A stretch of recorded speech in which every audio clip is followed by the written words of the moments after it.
Sino sa inyo ang nakakapagpahaba ng kanyang buhay ng kahit isang oras sa pamagitan ng kanyang pagkabalisa? Okay, so paalala dito, na kung mayroon kang problema, mayroon kang pagkabalisa, huwag mo nang dagdagan sa pamagitan ng pag-overthink. Alam niyo, grabe tayo, mag-overthink. Sakit na nating mga tao, hindi lang ng Pilipino, ng buong mundo, ang overthink. Pag-iisip ng sobra-sobra. Alam niyo, pag nag-overthink tayo, tayo din po ang talo. Okay? So sinasabi ng Panginoon dito, hindi mo matutulungan ang sarili mo at mapapahaba ang buhay mo kapag ang problema mo, prinoblema mo. Wag. May problema ka ba?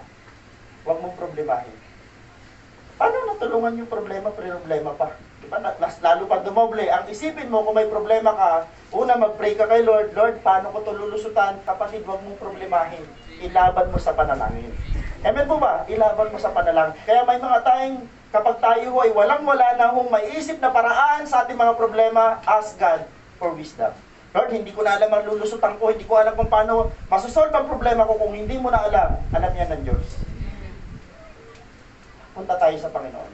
Magaling ang Diyos natin, okay? Mula sa pagiging mapag-alala, tungo sa pananampalataya. Once na inuna natin ang Panginoon, inuna natin ang Kanyang kaharian, bibigyan tayo ng Diyos ng paraan para malunasan yung ating pag-aalala. Kung ikaw ay may sakit sa pag-aalala, kapatid, lapit ka sa Diyos, unahin mo si Lord, at yung pag-aalala, papalitan ng Diyos ng pananampalataya. Amen po ba tayo dyan? Papalitan ng Diyos ng pananampalataya.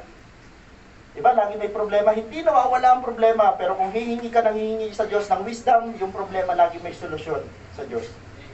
Paano mo magtagumpay sa pag-aalala? Sabi ng Biblia, unahin mo ang Diyos at babaguhin ng Diyos ang iyong pananaw sa buhay. Okay, kung mayroon kang problema, may pag-aalala ka, dahil may something kang malaking problema, mayroon ka may something na parang hindi mo ma-provide sa sarili mo, then ang Diyos magpo-provide in the way, sa paraan na hindi mo kaya. Mahiwaga ho ang Diyos na natin pinaglilingkuran.